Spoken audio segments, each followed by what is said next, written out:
오늘 우리에게 주시는 하나님의 말씀은 사도행전 20장 17절에서 38절까지의 말씀입니다. 신약 223쪽입니다. 하나님의 말씀을 제가 봉독하겠습니다. 바울이 밀레도에서 사람을 에베소로 보내어 교회 장로들을 청하니 오매 그들에게 말하되 아시아에 들어온 첫날부터 지금까지 내가 항상 여러분 가운데서 어떻게 행하였는지를 여러분도 아는 바니 곧 모든 겸손과 눈물이며 유대인의 간계로 말미암아 당한 시험을 참고 주를 섬긴 것과 유익한 것은 무엇이든지 공중 앞에서나 각 집에서나 거리낌이 없이 여러분에게 전하여 가르치고 유대인과 헬라인들에게 하나님께 대한 회개와 우리 주 예수 그리스도께 대한 믿음을 증언한 것이라. 보라, 이제 나는 성령에 매여 예루살렘으로 가는데 거기서 무슨 일을 당하는지 알지 못하노라. 오직 성령이 각 성에서 내게 증언하여 결박과 환난이 나를 기다린다 하시나 내가 달려갈 길과 주 예수께 받은 사명 곧 하나님의 은혜의 복음을 증언하는 일을 마치려 하면은 나의 생명조차 조금도 귀한 것으로 여기지 아니하노라. 보라, 내가 여러분 중에 왕래하며 하나님의 나라를 전파하였으나 이제는 여러분이 다 내 얼굴을 다시 보지 못할 줄 아노라. 그러므로 오늘 여러분에게 증언하거니와 모든 사람의 피에 대하여 내가 깨끗하니 이는 내가 꺼리지 않고 하나님의 뜻을 다 여러분에게 전하였음이라. 여러분은 자기를 위하여 또는 온 양떼를 위하여 삼가라. 성령이 그들 가운데 여러분을 감독자로 삼고 하나님이 자기 피로 사신 교회를 보살피게 하셨느니라. 내가 떠난 후에 사나운 이리가 여러분에게 들어와서 그 양떼를 아끼지 아니하며 또한 여러분 중에서도 제자들을 끌어 자기를 따르게 하려고 어그러진 말을 하는 사람들이 일어날 줄을 내가 아노라. 그러므로 여러분이 일깨어 내가 3년이나 밤낮 쉬지 않고 눈물로 각 사람을 훈계하던 것을 기억하라. 지금 내가 여러분을 주와 및 그 은혜의 말씀에 부탁하노니 그 말씀이 여러분을 능히 든든히 세우사 거룩하게 하심을 입은 모든 자 가운데 기업이 있게 하시리라. 내가 아무의 은이나 금이나 의복을 탐하지 아니하였고 여러분이 아는 바와 같이 이 손으로 나와 내 동행들이 쓰는 것을 충당하여 범사에 여러분에게 모본을 보여준 바와 같이 수고하여 약한 사람들을 돕고 또 주 예수께서 친히 말씀하신 바 주는 것이 받는 것보다 복이 있다 하심을 기억하여야 할지니라. 이 말을 한 후 무릎을 꿇고 그 모든 사람들과 함께 기도하니 다 크게 울며 바울의 목을 안고 입을 맞추고 다시 그 얼굴을 보지 못하리라 한 말로 말미암아 더욱 근심하고 배에까지 그를 전송하니라. 아멘. 이 시간 원로 목사님께서 나오셔서 받는 자와 주는 자라는 재화로 하나님의 말씀 전하실 때 많은 은혜 받으시기 바랍니다.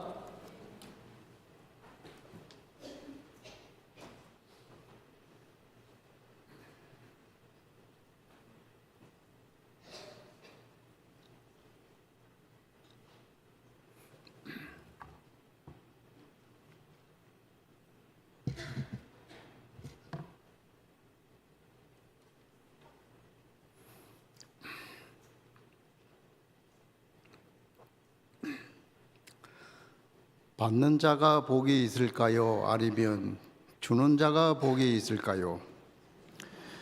이론상으로 또 경제적인 측면에서 볼 때 받는 자가 더 복이 있습니다.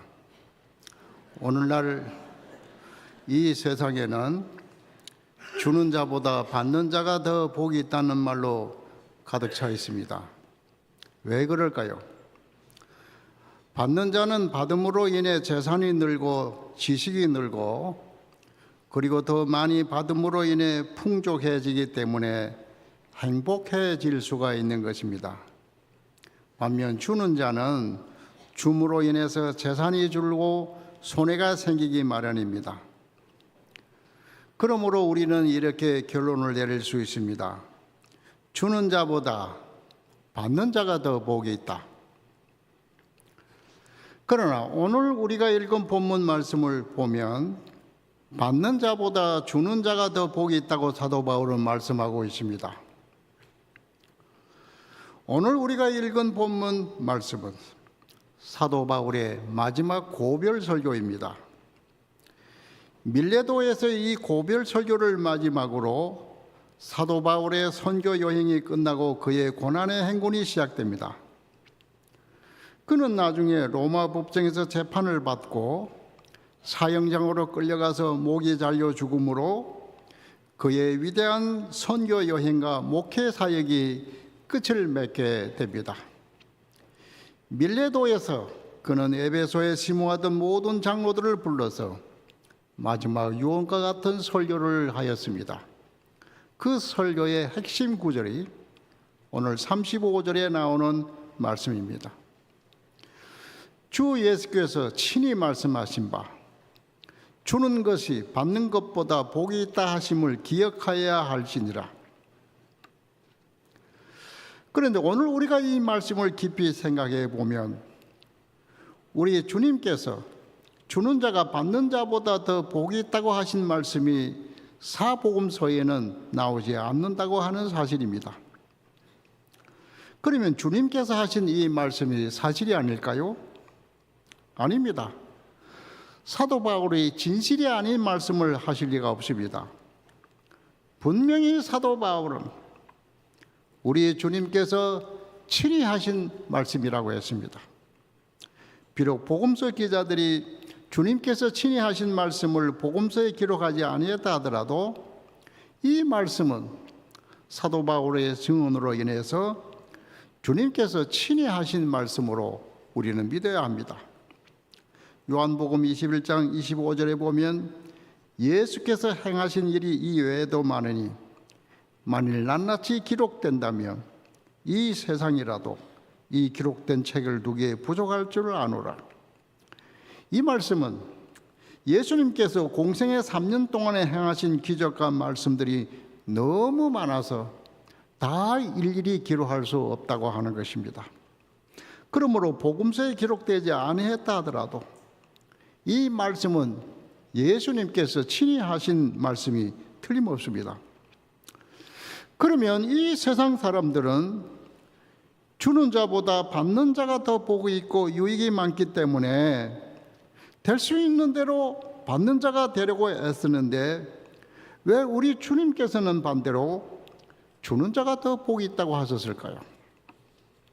그것은 천국의 원리로 보았을 때 그렇다고 하는 것입니다. 첫 번째로 그것은 하나님의 본성 때문에 그렇습니다. 우리가 천지를 창조하신 하나님의 본성에 대해서 공부해 볼 때 하나님의 본성에는 세 가지가 있는 것을 보게 됩니다. 그것은 사랑과 의와 성결입니다. 이것을 하나님의 3대 본성이라 말합니다. 하나님은 사랑의 하나님이시면서 동시에 하나님은 의의 하나님이십니다.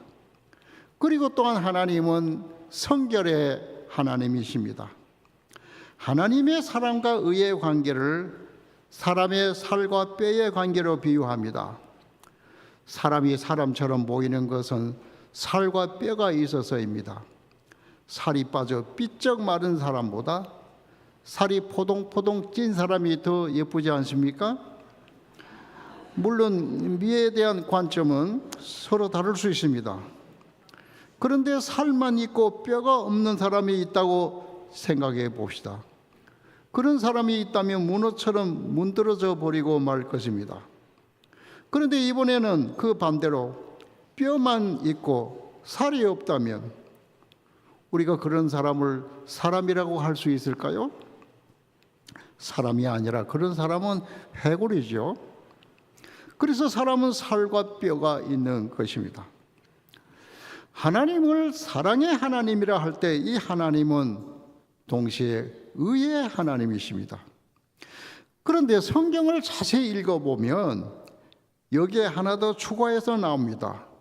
곧 하나님은 성결의 하나님입니다. 이사야 선지자가 환상 중에 성전 안에서 본 하나님은 거룩하신 하나님이셨습니다. 이사야서 6장에 보면 이사야 선지자는 거룩하신 하나님을 보았습니다. 그 거룩하신 하나님을 보는 순간 화로다 나여 망하게 되었도다 고백했습니다. 그가 본 하나님은 거룩하신 하나님이셨습니다. 에밀 브루너라고 하는 신학자는 하나님의 거룩 앞에 설 때 우리 인간은 마치 2, 3만 볼트 전기에 감염된 사람처럼 타 죽을 것이라고 말했습니다. 그런데 여기에 한 가지 더 붙습니다.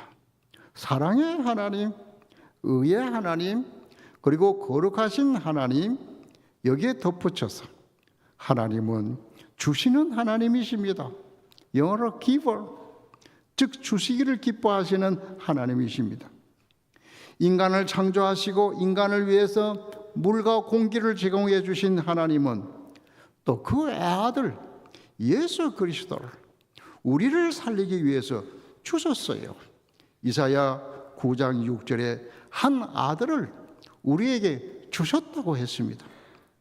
미국에서 실제로 있었던 일입니다. 어떤 한 단란한 가정이 행복하게 살면서 아들을 하나 낳아서 키웠습니다. 이 아들이 미국의 아이브리그에 속하는 명문대학에 다니다가 장교로 입대하여 월남전에 참전하게 되었습니다. 그러다가 자기 부하 중 한 사람이 잘못 던진 수류탄을 몸으로 맞고 전사하였습니다. 이 부모는 사랑하는 자기 아들의 전사 소식을 듣고 통보받고 눈물로 지내다가 어느 날 자기 아들이 대신하여 죽은 그 젊은이가 어떤 사람인지, 그 젊은이는 도대체 어떻게 살고 있는지, 어디에 살고 있는지 보고 싶었어요. 그래서 가서 만나서 찾아보고 대화하고 마음의 위로를 받고 싶었던 것입니다. 그래서 그 청년을 수소문을 해서 찾아서 만났어요. 그런데 그들 앞에 나타난 그 청년은 매일 술과 도박에 찌들어 사는 것이었습니다. 이 모습을 보고 아들을 잃은 이 어머니가 통곡을 합니다. 여보, 내 아들이 이런 사람을 위해 죽다니요. 주님은 죽을 수밖에 없었던 아무 가치가 없는 죄인된 우리를 살리기 위해 우리를 대신하여 죽으셨습니다. 주님은 죄인된 우리의 죄를 속하기 위해서 십자가 위에서 그의 살과 피를 우리를 위해 찢기시고 흘리셨습니다. 주님께서 흘리신 피의 공로로 우리는 하나님 앞에 죄와 흠이 없는 흰옷 입은 사람들이 되어 심판대 앞에 설 때 심판을 받지 않게 된 것입니다. 또 하나님은 교회를 주시고 또 하나님은 성령을 우리에게 주셨습니다. 이런 관점에서 볼 때 하나님은 주시기를 기뻐하시는 분이십니다. 하나님의 본성, 주시는 분이십니다. 주는 자가 왜 받는 자보다 더 복이 있는가 하는 이 문제의 대답은 이렇습니다. 주는 자의 품성이 하나님의 본성을 닮았기 때문입니다. 두 번째로, 왜 주는 자가 받는 자보다 더 복이 있을까요? 그것은 주님의 복음 전파를 위해서 주는 자가 필요하기 때문입니다. 저희 가족은 6.25 때 피난을 왔습니다. 그때 당시 저희 아버님은 거제도에 피난을 와서 천막을 치고 목회를 하셨습니다. 그때 당시 교인들도 가난했지만 목회자들도 참 가난했습니다. 어떤 때는 3개월 동안 월급을 한 푼도 받지 못하면서 목회를 하셨습니다. 그래서 저희 어머님께서 가족들의 생계를 위해서 닭장을 만들고 닭을 치셨습니다. 그리고 그 다음에 부산에 와서 목회를 하셨는데 그때 저희 어머님께서 국제시장에 나가서 아동무고를 만들어 파셨어요. 그때 당시 교회도 어려웠지만은 목회자들의 삶이란 말이 아니었습니다. 그런데 우리를 먹여 살린 것은 미국 교회에서 보내주는 헌옷들이었어요. 미국 교회 교인들이 보내주는 헌옷이지만은 우리 어머님은 이 옷을 뜯어서 밤새도록 미싱으로 아동복을 만들어서 새벽이 되면 새벽 기도회를 마치고 잠깐 눈을 붙인 다음에 아침이 되면은 이 옷을 들고 국제시장에 나가서 그 길 골목에 펴놓고 파신 것입니다. 그때 미국 교회에서 보내주는 그 구제품이 없었더라면 그 추운 겨울을 어떻게 보냈을까요? 미국에서 보내주는 밀가루가 아니었으면 어떻게 배고픔을 이길 수 있었을까요? 그리스도의 복음은 이렇게 주는 손길을 통해서 전달됩니다. 물론 받는 자는 받아서 복이 있는 것이고 주는 자는 하나님의 사랑을 전달하는 자가 되었기 때문에 더 복이 있는 것입니다. 세 번째로, 왜 주는 자가 더 복이 있을까요? 그것은 하나님께서 물질의 복을 주는 자에게 더해 주시기 때문입니다. 주는 자는 점점 더 부유해집니다. 받는 자가 점점 더 부유해질 것 같은데 사실은 그렇지 않습니다. 세계 역사를 보세요. 잘 사는 나라들, 원조를 주는 나라들은 다 잘 사는 나라들입니다. 뭐 잘 사니까 원조해 주는 나라가 된 것이 아닙니까 하고 반문하게 되지만 주는 나라가 됐기 때문에 망하지 않고 더 부강한 나라들이 되는 것입니다. 미국을 위시하여 유럽에 있는 나라들을 보세요. 다 원조를 주는 나라들 아닙니까?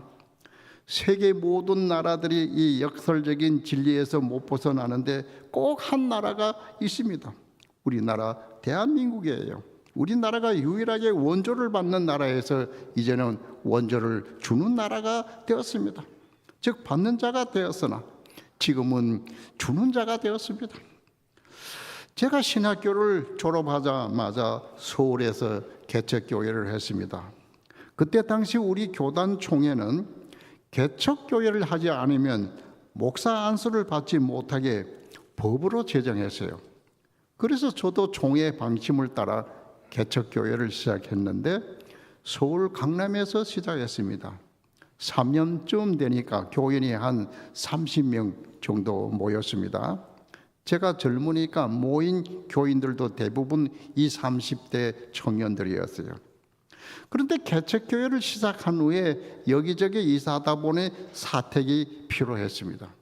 저희 집사람이 하는 말이 내가 아파트에서 한번 살아보면 한이 없겠다고 하는 것입니다. 그래서 제가 아파트에서 살게 해주겠다고 약속했습니다.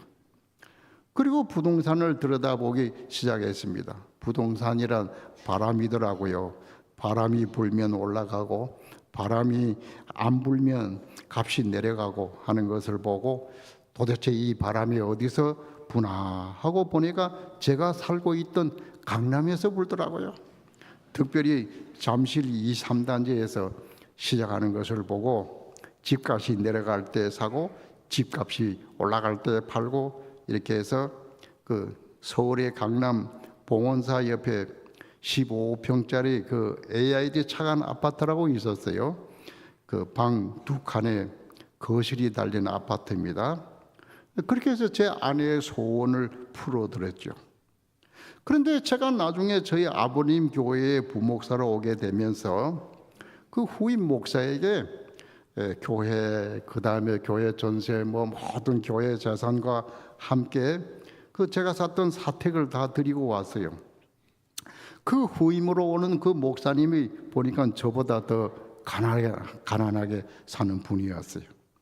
그래 다 그랬더니 이분이 하는 말이 더 줄 게 없느냐고 그러더라고요. 참 그때 제가 이 사람의 욕심이랑 끝이 없구나 하는 걸 느꼈습니다.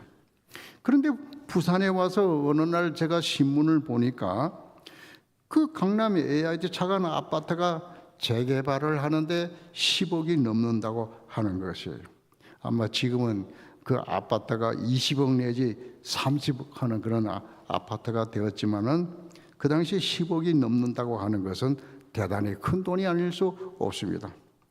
아이고 하나님, 제가 정신이 있는 사람입니까? 이런 말이 제 입에서 저절로 튀어나오더라고요. 그리고 제가 한참 동안 계산해 보았습니다. 아파트를 후임 목사에게 넘겨준 후에 그동안 하나님께서 저에게 베풀어 주신 은혜에 대해서 생각을 해보았습니다. 그랬더니요. 오히려 제가 받은 은혜가 차고 넘치는 것이었어요. 주여, 맞습니다. 하나님, 제가 받은 은혜가 더 많습니다. 고백을 했습니다. 그 후에 제가 이제 이 소정교회에서 원로 목사로 은퇴할 때 그동안에 소식이 없던 이분이 어떤 장로님을 저에게 보냈더라고요. 그래서 저에게 인사말을 합니다.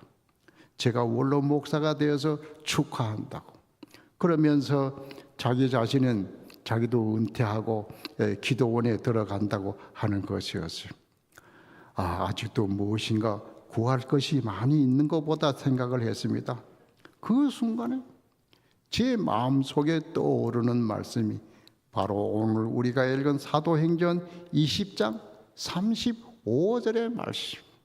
주는 자가 받는 자보다 더 복이 있다고 하는 주님의 말씀이었습니다. 교회에 가장 크고 본질적인 사명이 있습니다. 그것이 무엇입니까? 그것은 교회의 머리 되시는 우리 주님께 영광을 돌리는 것입니다. 만일 지상의 어떤 교회든지 이 사명을 잃어버리면 교회다운 교회가 될 수 없습니다. 그러면 교회는 어떻게 주님께 영광을 돌릴 수 있겠습니까?